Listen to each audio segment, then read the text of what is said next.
Sejam bem-vindos à série especial de entrevistas do 24º Prêmio ANEFAC FIPECAF Troféu Transparência 2020.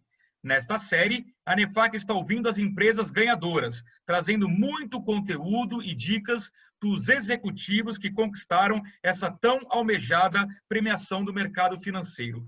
Nesta série, nós estamos trazendo também a experiência dos executivos da ANEFAC, que vão contribuir aqui com o debate sobre a transparência contábil. E hoje nós temos a honra de receber 3 executivos. Eu queria apresentar Ulisses Magalhães, que é vice-presidente de contabilidade da ANEFAC e sócio de auditoria da KPMG. Ulisses, tudo bem? Seja bem-vindo. Olá, obrigado, Luiz, pelo convite. Aproveito para cumprimentar meus colegas que aqui estão comigo e feliz em contribuir no debate e trocarmos um pouco de ideias e experiências. É isso aí. Queria também apresentar Ednilson Apolinário, que é Head de Tributos da ANEFAC. Apolinário, tudo bem? Seja bem-vindo. Olá, Luiz. Obrigado pelo convite também. E também um agradecimento aí, o bate-papo legal com os amigos aí, o Ulisses e o Fragoso. Vai ser muito bom trocar um pouco de experiência desse assunto que para nós é tão nobre. E Roberto Fragoso, ele que é vice-presidente adjunto de tributos da ANEFAC e sócio da Pérez Fragoso Advogados. Fragoso, seja bem-vindo, tudo bem? Oi, Luiz, boa tarde. Ulisses, Apolinário, prazer em poder dividir esse assunto com vocês. Vou começar a entrevista com o Ulisses, que o Ulisses está há 10 anos na ANEFAC, o Apolinário Fragoso há mais ou menos 7 anos. Ulisses, como é que você tem visto aí a evolução do prêmio, do Troféu Transparência, o interesse das empresas em, de fato, conquistar essa tão almejada premiação do mercado financeiro? Não, legal, Luiz. Bom, como você mencionou, eu tenho acompanhado a ANEFAC já há um tempo bastante interessante, 10 anos. Ao longo desse período, tive a oportunidade de participar, se não em todos, em praticamente todos os eventos e as premiações do Troféu Transparência. E o que eu consigo perceber de modo muito claro é uma evolução importante na transparência das empresas, na sua melhoria de comunicação com o mercado, mas também na importância que esse mercado tem dado a essa premiação, ao valor que ela traz e o próprio nome do tema, o próprio tema da premiação esse ano reflete isso. Transparência gera valor. Então, na minha visão, eu vejo que a gente chega nessa 24ª edição com uma evolução gradual, ano a ano, e cada vez mais premiando novas empresas, aumentando o portfólio de empresas atingidas e do mercado, consequentemente, também atingido. Esse ano o prêmio ele implementou uma mudança importante, que foi a mudança nos parâmetros de receita da premiação, que até o ano anterior se dividia em empresas premiadas com receitas anuais até 5 bilhões e aquelas acima de 5 bilhões de reais, como consequência natural do crescimento das empresas e do próprio processo inflacionário que a gente ainda vive de modo pequeno, mas existe uma perda de valor. A partir desse ano, a gente estabeleceu como parâmetro de medição as empresas que possuem faturamento até 8 bilhões de reais e aquelas que possuem faturamento anual acima de 8 bilhões. Teremos 25 empresas premiadas esse ano, então é uma satisfação poder, de alguma forma, contribuir na comunicação com eles, na entrega das premiações, e é um pouco disso que eu queria, nas minhas impressões iniciais, compartilhar. Obrigado, Ulisses. Apolinário, pegando o gancho na fala do Ulisses, ele destacou o slogan do prêmio deste ano, né? Transparência gera valor. E a gente ouve muito isso no mercado financeiro, de que no fim do dia vale a pena para as empresas serem transparentes, porque elas ganham valor, o acionista ganha valor nisso também, os stakeholders de uma forma geral. E eu queria saber se você concorda com isso na prática, de transparência gera valor, ou no fundo, isso acaba sendo um discurso politicamente correto do mercado. Luiz, é um bom ponto. está longe de ser um discurso politicamente correto. Na verdade, de fato, gera muito valor aos diversos stakeholders. Ou seja, trazer valor para a empresa, e esse valor acaba sendo em várias dimensões. Tanto valor interno, mas olhando principalmente o valor propagado externamente, as empresas, elas de fato buscam a cada ano atingirem esse resultado, atingir esse prêmio. E o que é importante também é deixar bem claro que nessa jornada de transparência, essa jornada de agregar valor, é algo que tem que ser genuíno e principalmente é algo que tem que partir de uma mobilização de toda a empresa. Não é simplesmente uma atribuição dada aos operadores diretos da contabilidade ou de finanças. Na verdade, para se atingir o valor esperado pela empresa e pelos stakeholders, há necessidade de uma mobilização de toda a companhia, ou seja, transformar, deixar das demonstrações financeiras ou informações meramente contábeis e financeiras, propriamente ditas, com a finalidade de atender questões regulatórias ou questões legais. De fato, quando as empresas trabalham com o nível de transparência, trabalham com a visão, com o objetivo de agregar valor, você muda o patamar e muda o viés.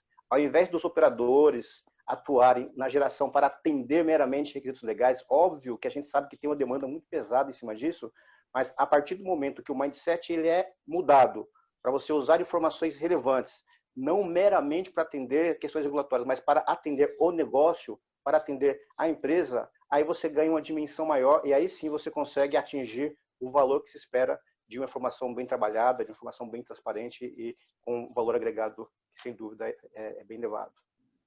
Fragoso, nesse contexto, você que vem acompanhando o mercado aí nos últimos anos de perto, você tem sentido na prática uma evolução da transparência contábil das empresas? De fato, hoje a gente tem uma demonstração financeira que, na verdade, é o resultado final e é o que é avaliado aqui no Troféu Transparência. A gente tem uma demonstração financeira com mais qualidade, com mais transparência? Luiz, você sabe, acho que é um movimento de todo o mercado, né? Então a gente sai do mercado de, sei lá, 20 ou 30 anos atrás, talvez um ponto de referência seja o prêmio Transparência, mas a gente sai do mercado de 20 anos atrás, onde a gente não tinha nem quantidade nem qualidade na informação, né? E aí tem a movimentação pesada de pressão de informação, principalmente em termos de os números, né, as contas contábeis e as notas explicativas bem trabalhadas. Aí nós temos um movimento de muita quantidade e pouca qualidade. E agora nós temos um movimento de alinhamento, não todas no mesmo ciclo, mas as grandes e mais importantes, entrando já nesse movimento de quantidade e qualidade juntas. Então, escrever o que é necessário, não 30 mil folhas onde ninguém consegue entender nada, né? E acho que nesse momento, nessa movimentação, o valor, e aí a questão é o que é valoroso, né? Para quem é valoroso? Os usuários são os mais diversos possíveis, seja o mercado financeiro como investidor em ações, seja o cedente de créditos, bancos, instituições financeiras, seja o mercado público, quando vai determinar práticas e regras de tributação, por exemplo, você analisa faturamento para ver como é que é o ponto ideal de tributação. São vários os usuários e cada um busca nas demonstrações contábeis informações diferentes que para ele está o valor. Então essa é a questão, o que é o valor? E o valor, me parece, né, é a questão da qualidade, onde a nota explicativa traga uma informação que se baste a si mesma. Eu não preciso tentar buscar isso na internet, ou numa outra informação, ou no outro site de busca, que ajude a entender melhor o que se trata. E esse é um caminho, talvez, sem volta, né? A tentar colocar dentro de um memorando, né, onde eu tenho os números, que é o quantitativo, e informações qualitativas de excelente qualidade, que ela possa explicar. E o que eu tenho visto, e vejo por dois lados, um é a melhora verdadeira de ler uma nota explicativa e entender. Eu acho que tem muito que ser feito, tem muita adaptação a ser feita, tem muito aprendizado no mercado para fazer uma nota que seja clara, objetiva, que eu não preciso ler muita coisa e falar isso aqui não interessa, então tem muita coisa. E do outro lado, eu tenho visto também muito julgamento, muito julgamento, vamos dizer assim, da CVM, obrigando as empresas a republicarem seus balanços, o que era muito raro no passado, né? Isso mostra o quanto o nosso xerife do mercado, né, olhando para esse mercado regulado, né, mercado listado, né, o quanto o xerife está preocupado na transparência das demonstrações contábeis. E até uma curiosidade, até quando me convidaram para esse bate-papo, eu estava lembrando, o meu início de vida foi exatamente nesse mercado. Eu comecei a trabalhar na auditoria, eu era operador de pregão, né? E aí me convidaram para... Eu acabei indo para a auditoria, trabalhei uns anos na auditoria para entender que critérios o mercado utilizava para comprar e vender ações. E eu percebi isso muitos e muitos anos atrás, que a demonstração contábil não refletia adequadamente o que se negociava, né? Hoje, a gente tem uma outra competência, até a própria forma de entender os CPCs, que eram os princípios contábeis, né? Hoje nós falamos de uma visão justa e transparente, ou justa e verdadeira, né? Mesmo com as dificuldades de entender o conceito de verdadeiro, mas hoje um dos primados da contabilidade é o true e fair view. Poxa, isso tem um efeito muito pesado. Não era exatamente um princípio tão caloroso quanto era no passado. Hoje é muito mais sério. Perfeito. Ulisses, eu queria aproveitar até o gancho da fala do Fragoso, aproveitar a sua experiência aí como sócio de auditoria da KPMG, e queria que você explicasse para a gente qual é o papel da auditoria, obviamente na fiscalização dos balanços, mas na contribuição também para que eles fiquem mais transparentes. Não, ótima questão, Luiz. A auditoria, ao meu ver, sem legislar em causa própria, obviamente, mas, na minha opinião, ela tem um papel fundamental na regulação do mercado de capitais e, principalmente, em oferecer ao mercado de capitais uma visão independente das companhias, uma visão objetiva e também exercendo um papel de respeito àqueles requerimentos estabelecidos pelos reguladores. O Fragoso citou um bom exemplo do papel que a CVM vem exercendo de forma bastante diligente, não diferente o exercício praticado pelo Banco Central, pela SUSEP e outros reguladores do mercado, para aquelas empresas que atuam também no exterior, não podemos esquecer da SC. Então, eu vejo de forma relevante a contribuição do auditor e o papel, embora independente, obviamente, também ele é um papel de apoio aos clientes. E nesse sentido, compete, sim, ao auditor trazer aos clientes boas práticas de mercado, discutir com eles oportunidades de melhorias, discutir com eles de forma contributiva melhorias de práticas. Então, exercer, sim, um papel independente, objetivo, que é o que o mercado espera, que é o que o regulador espera, mas também um papel contributivo naquilo que lhe cabe pelo seu usual conhecimento técnico, a sua vivência de mercado, às vezes mais ampla, pela oportunidade de estar atuando e lidando com diversos clientes, diversos segmentos diferentes, e você, no seu papel de auditor, também aportar essa vivência ao seu cliente e às companhias, isso certamente é bem visto pelos clientes, mas também bem visto pelo mercado que vai usufruir daquela demonstração financeira. Então, à medida que ela tem qualidade, que ela tem objetividade, que ela é concisa, isso facilita o mercado, propicia um entendimento mais uniforme da leitura e da avaliação e da comparabilidade entre uma empresa e outra. Então, sim, o auditor tem um papel relevante, mas além do nosso chapéu independente e de fiscalizador, em certa maneira, também é nosso papel apoiar e contribuir no sentido da melhoria das demonstrações financeiras dos nossos clientes e do mercado em geral. Muito bem. Apolinário, eu não poderia deixar de abordar na nossa entrevista esse ano atípico que estamos vivendo da pandemia. Já é possível fazer uma análise sobre o impacto da pandemia na elaboração das demonstrações financeiras, no trabalho de reunir a equipe, de reunir os dados? Está muito mais complicado, houve uma rápida adaptação, você imagina, nas empresas em relação ao trabalho home office. Que balanço você poderia fazer em relação ao impacto da pandemia? Luiz, o que é bem interessante aí em relação a esse tema é que para esse ano boa parte das DFs não foram ainda afetadas, não refletiram ainda totalmente esse impacto, até por conta do início do ano ter se agravado um pouco mais a questão da pandemia. O que eu tenho percebido do mercado, e por um lado uma surpresa positiva, é que no início foi um choque muito grande, uma mudança de mindset. Por outro lado, a maioria das empresas já vinha trilhando um caminho, ainda que parcial, de home office. Então, a maioria delas, na verdade, teve que acelerar esse processo. E na aceleração desse processo, o que se pode perceber é que existe algo muito positivo nesse processo todo. Ou seja, as equipes, de uma certa forma, se adaptaram. Para muitas empresas, o rendimento até dos profissionais foi até maior depois da adaptação.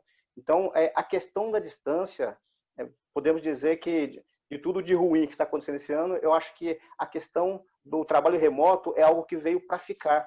Muitas coisas que, de fato, poderiam ser feitas remotamente antes e, por uma questão cultural, nós sempre fazíamos presencialmente.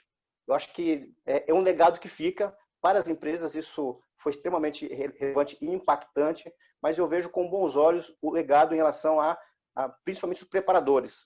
O pessoal que atua na preparação do trabalho, na preparação das DFs, sofreram um pouco mais, porque a distância, de fato, impactou nessa relação, principalmente que foi numa época em que muitas empresas ainda estavam na reta final de fechamento. Então, teve que ser uma adaptação muito rápida.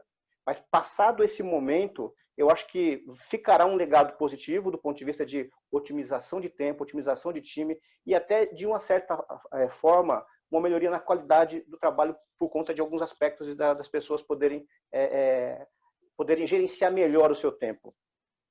Muito bem. O Ulisses sinalizou, quer fazer uma contribuição com essa pergunta, Ulisses? Sim, gostaria. Obrigado, Luiz, novamente. Obrigado, Apolinário, pelos comentários, os quais eu super concordo. E o que eu gostaria era de fazer um pequeno complemento no sentido de, sim, as empresas já vinham se preparando de um modo geral. Acho que um importante ponto que contribuiu para essa adaptação talvez mais estável a esse novo cenário de pandemia foi a implementação ao longo do tempo de processos mais digitais.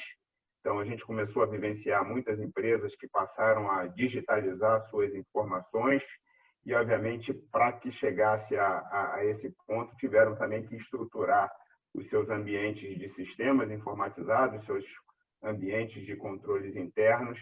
Então, de alguma forma, assim, o processo de implementação de uma transformação digital por boa parte das grandes organizações contribuiu bastante para a facilitação desse momento que a gente está vivenciando. Agora, também é importante não deixarmos de comentar aqui que esse ambiente de home office ele traz desafios para as empresas, traz desafios para os stakeholders, principalmente naquilo que tange a segurança de informações, na medida em que hoje você acaba se comunicando por plataformas como essa que é o Zoom, que estamos aqui debatendo, outras plataformas, trocas de informações, armazenamentos em drives comuns. Então, isso, do ponto de vista de confidencialidade, de segurança e de integridade do registro das informações, traz, sim, um grande desafio, e esse eu vejo como ainda um ponto que está sendo desenvolvido e trabalhado de modo contínuo e que precisa estar no radar de todas as companhias. Era nesse sentido que eu gostaria de complementar. Muito bem. Fragoso, eu queria colocar para você um olhar para o futuro. No ano que vem, a gente vai ter a 25ª edição do Troféu Transparência, e na edição do ano que vem nós vamos avaliar justamente as demonstrações financeiras de 2020 que vão ser divulgadas no começo do ano que vem. E essas demonstrações serão fortemente impactadas pela pandemia. né? E imagino que até o nível de detalhamento ali de cada empresa, explicando o que afetou o resultado, o que não afetou, o que teve peso de pandemia, o que não teve peso, vai ser um fator de diferencial na transparência. Qual é a sua expectativa para o ano que vem, na hora de avaliar essas demonstrações que vão refletir a pandemia deste ano? Vou pausar a gravação para você, precisa abrir o microfone. Finge que eu acabei, espera um pouquinho. Finge que eu acabei de fazer a pergunta, começa a responder que a gente emenda. Vamos lá.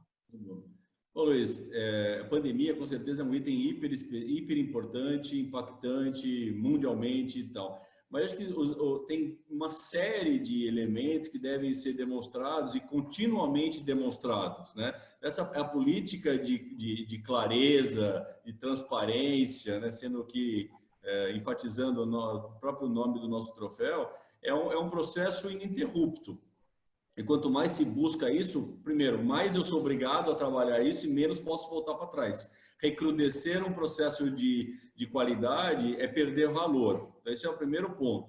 É claro que vai ser quase que nota padrão. Acho que o Ulisses e o grupo dele vai ter uma nota padrão só para testar o item 28,5, que é pandemia, né? Que é Covid. Claro que vai ter uma nota explicativa que a própria CVM deve regular. Olha, tem que falar sobre pandemia. Mas eu não acho que é o único tema, porque esse tema todo mundo sabe.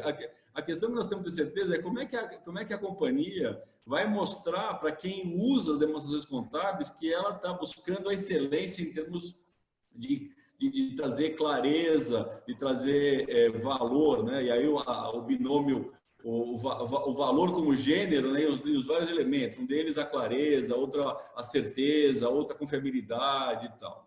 E é um ponto extremamente importante para sempre. Não acredito que uma empresa consiga, depois de ter trazido um valor como ser premiado, por exemplo, no nosso troféu, ela consiga voltar para trás e falar assim, bom, acho que a conta de empréstimo está muito clara, acho que eu tenho que dar uma alteradinha aqui, trazer menos informações, a conta de passivos tributários está muito aberta. Claro, essas questões geram consequências boas, principalmente boas, mas também tem que ser levado no limite até que ponto eu tenho que abrir informações também demais para o mercado que não são nem um pouco, que não geram valor nenhum. Agora, um tema que é muito importante, Luiz, até fazendo um gancho da tua pergunta e aproveitando a oportunidade, o que eu vejo como um elemento maior, que não é necessariamente a transparência da explicação da ocorrência, mas elementos que por trás disso dão toda a sustentabilidade numa informação bem colocada, qual é a qualidade dos gestores, né? Se eu tenho uma governança corporativa adequada, se eu tenho um conselho de administração bem estruturado, se esse conselho de administração ele tem profissionais de mercado que apoiam no processo de clareza, de determinação de demonstrações financeiras bem feitas. Isso é um processo que não acaba, não é um quase que fiz a publicação, acabou. Hoje o valor adicionado da empresa, ele é lá em cima, é um processo de cima para baixo, né? Aquele negócio, olha, as regras determinadas pelo Conselho de Administração que obriguem que a companhia, em todas as suas etapas e elos, busque o máximo possível a questão da transparência.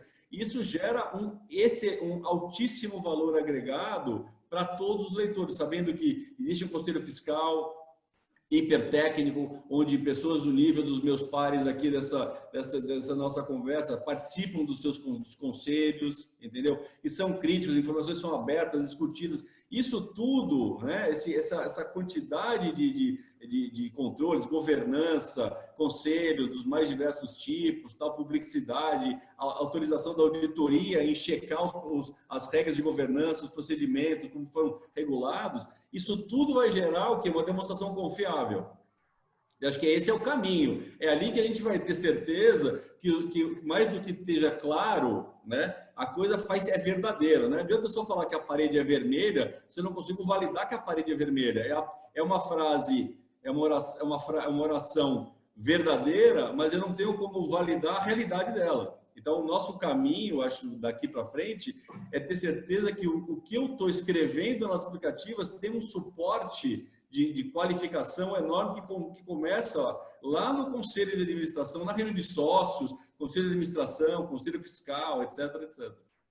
Muito bem. Para encerrar nossa entrevista, já estamos com o tempo esgotado, né? Eu vou pedir para vocês respostas agora bem curtas, porque a pergunta é a mesma para os três. A gente tem todos os anos centenas de empresas que tentam ganhar o troféu Transparência, muitas não conseguem, batem na trave, quase chegam lá. E eu queria que vocês, executivos da Nefax, dessem aqui uma dica daquela assim, matadora mesmo, de algo que pode ser feito para melhorar a demonstração financeira ou a governança corporativa, ou algo que definitivamente não deve ser feito, porque normalmente quando é feito acaba excluindo a chance da empresa de conquistar o troféu Transparência. Começar com você, Ulisses. Dá uma dica aí para aquelas empresas que ainda não tiveram esse privilégio de ostentar o troféu Transparência. Não, legal. Bom, primeiro, eu acredito que todas as empresas têm condição de buscar e alcançar a conquista do troféu. E que, para isso, eu acho que planejamento prévio é a palavra-chave. E dentro desse contexto, pensando no prêmio, obviamente, do 25º troféu no próximo ano, o planejamento deveria dar-se de imediato, porque estamos falando de demonstrações financeiras, na maioria dos casos, do exercício que vai terminar daqui a 2 meses, em 31 de dezembro de 2020. Obviamente, algumas outras empresas têm um ano fiscal um pouquinho diferente, mas a grande maioria. Então, a gente já está ali, digamos, na última caminhada de fechamento, já estamos no último trimestre do exercício. Então, sentar em cima das demonstrações financeiras do ano anterior, dos trimestres anteriores, e realmente fazer uma revisita, pegando o comentário feito pelo Fragoso, uma revisita não apenas ali no time de controladoria, na equipe contábil, mas sim dentro da empresa como um todo.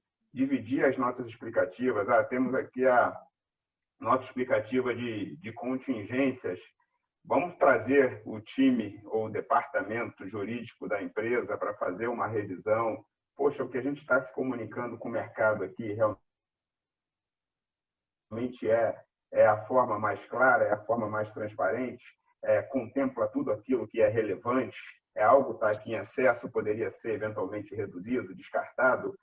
Trazer, então, as outras áreas para esse debate e tendo, digamos, aí uma demonstração financeira preliminar, ainda que não populada pelos números finais do exercício, trazer essa demonstração para um debate mais amplo envolvendo as áreas e após a pré-aprovação dessas áreas, dei o exemplo do jurídico, comercial é um outro, compras é um outro, contratos é um outro bom exemplo, que essa demonstração preliminar seja compartilhada com a alta administração e com os órgãos de governança, para que esses também, com o seu conhecimento do negócio, o seu conhecimento das diretrizes estratégicas das empresas, possam ali fazer um aporte qualitativo de informações e, ao mesmo tempo, ter, digamos, uma visão um pouco mais independente daquilo que seja realmente relevante e que vá trazer ao mercado, aos stakeholders, informações que reflitam realmente os objetivos das empresas. Então, planejamento com envolvimento da sua governança, alta administração e os departamentos mais diretamente relacionados com as demonstrações. Apolinário, a sua dica, algo a ser feito ou a não ser feito, né? Qual seria a sua dica? Que o Ulisses já abordou bastante aí. Eu acho que o envolvimento e a mobilização de todas as pessoas internamente, todos os departamentos, todas as pessoas que, mesmo não estando envolvidas diretamente no fechamento das DFs, eles podem agregar, principalmente agregar no aspecto qualitativo. Porque no aspecto transacional, no aspecto regular, com certeza o time vai bem. Para ser realmente uma empresa ganhadora, ela tem que ter algo diferente. Acho que uma das dicas também é que as grandes vencedoras, se olharmos nos últimos anos, você tem um conjunto aí de 10 ou 15 empresas que sempre estão lá em cima. Acho que uma lição de casa que deve ser muito bem feita é justamente olhar por que essas empresas, o que elas divulgam, como elas divulgam, qual é o conteúdo que elas divulgam, o que eu posso aprender. Eu acho que você aprender dentro de casa, como o Luiz colocou, é fundamental. Agora, você aprender fora de casa também é fundamental. E um outro ponto que eu chamo a atenção também, que existe todo um ecossistema para as DFs, ou seja, existem os preparadores, existem os reguladores, existem os auditores e existem, de fato, os principais usuários das informações. Pensar, bom, eu posso ter parceiros, o auditor, aqui meu colega Ulisses sabe disso, o auditor, ele contribui significativamente também com os preparadores, no sentido de orientar, no sentido de dar conteúdo, no debate, explorar bastante todo esse ecossistema, tanto reguladores quanto preparadores e os auditores, aproveitar para canalizar isso para, de fato, a demonstração ela ser relevante e gerar conteúdo que possa agregar valor aos diferentes stakeholders. Acho que esse é um ponto que, na minha visão, faz toda a diferença. E só para fechar também, uma demonstração boa, que gera conteúdo relevante, ela tem que ir além do cumprimento do aspecto regulatório. O que a gente sente muita falta nas DFs é justamente de elementos qualitativos e de informações relevantes de negócio. Muitas vezes não existe uma conversa muito clara do relatório de administração com as DFs, ou seja, eu acho que falta um conteúdo para que, de fato, as informações que venham a ser geradas sejam úteis e reflitam aquilo que o ponto em que o negócio está e para onde ele está, de fato, caminhando. E você, Fragoso, a sua dica para novas empresas ganharem o troféu Transparência no ano que vem? Pô, Luiz, ficar por último é um desafio, né, pô? Todo mundo vai listando, já falou sobrou pouca coisa aqui para mim, né? Acho que legal o Ulisses da questão do planejamento, envolvimento, o Apolinário, questão de aprender com o erro dos outros. É muito mais barato aprender com o erro dos outros do que com os próximos, com os próprios, né?